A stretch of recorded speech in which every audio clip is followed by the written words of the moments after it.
ये छोटी लड़की पानी में गिर गई। पास में खड़ा कुत्ता बिना किसी हिचक के खुशी से भरा हुआ पानी में कूद पड़ा। नदी के तेज बहाव में कुत्ता पूरी ताकत से आगे बढ़ा। जल्दी ही वह लड़की के पास पहुंच गया। उसने लड़की की टोपी को दांतों से पकड़ा और उसे किनारे पर सुरक्षित ले आया। लेकिन तभी उसका मालिक भी खतरे में पड़ गया।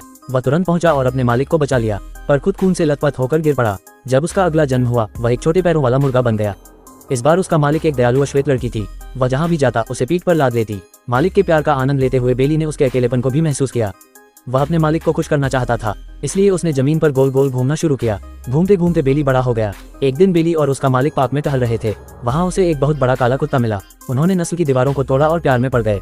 बड़े काले कुत्ते का मालिक और अश्वेत लड़की भी एक दूसरे को पसंद करने लगे। बेली ने अपने मालिक की शादी से लेकर बच्चे के जन्म तक सब देखा, लेकिन समय के साथ बेली का जीवन भी अंत की ओर बढ़ने लगा। मालिक की सिसकियों के बीच बेली ने धीरे धीरे अपनी आंखें बंद कर लीं। इस जन्म में उसने सुख और संपूर्णता का अनुभव किया। जब उसने फिर से आंखें खोली, उसने अपने नए मालिक को देखा, लेकिन बेली को हमेशा घर के बाहर बांध कर रखा जाता। वह बहुत दयनीय स्थिति में था। जल्द ही उसके असली मालिक ने उसे छोड़ दिया और बेली को आज़ादी मिल गई। वह पार्क में भटकने लगा। वहाँ उसने अपने जैसे कुत्तों को अपने मालिकों के साथ खुशी खुशी खेलते देखा। उसे अपने पहले मालिक की याद आई। यादों की खुशबू का पीछा करते हुए वह शांत जंगल से गुजरा, साफ नदी को पार किया। आखिरकार वह उस फार्म पर पहुंचा जिसके लिए वह दिन रात तरसता था। सब कुछ वैसा ही परिचित था। अब बूढ़े हो चुके अपने पहले मालिक को देखकर वह उत्साह से उसकी ओर दौड़ा।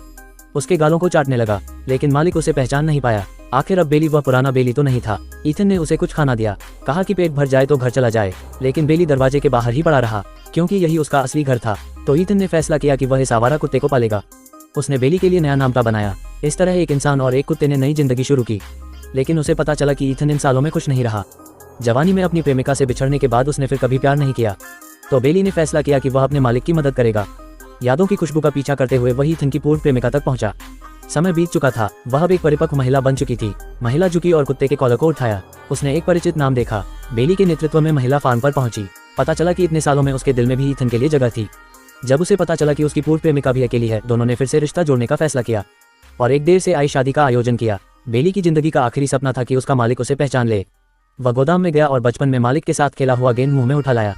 मालिक के पास पहुंचा। ईथन ने सामने पड़ी फुटबॉल को देखा और पुरानी यादें ताज़ा हो गईं। उसने जोर से फुटबॉल उछाली और नीचे झुका। बेली ने वही पुराना गोल गोल घूमने वाला करतब किया।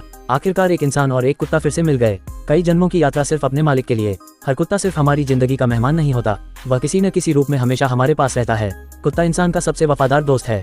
अगर तुम्हारे पास एक कुत्ता है तो उसका अच्छे से ख्याल रखना, और अगर तुम कुत्ता पालने की सोच रहे हो तो एक कुत्ते को गोद लेने की कोशिश करो। शायद तुम्हारा कुत्ता भी बेली की तरह पिछले जन्म की यादें लेकर आए।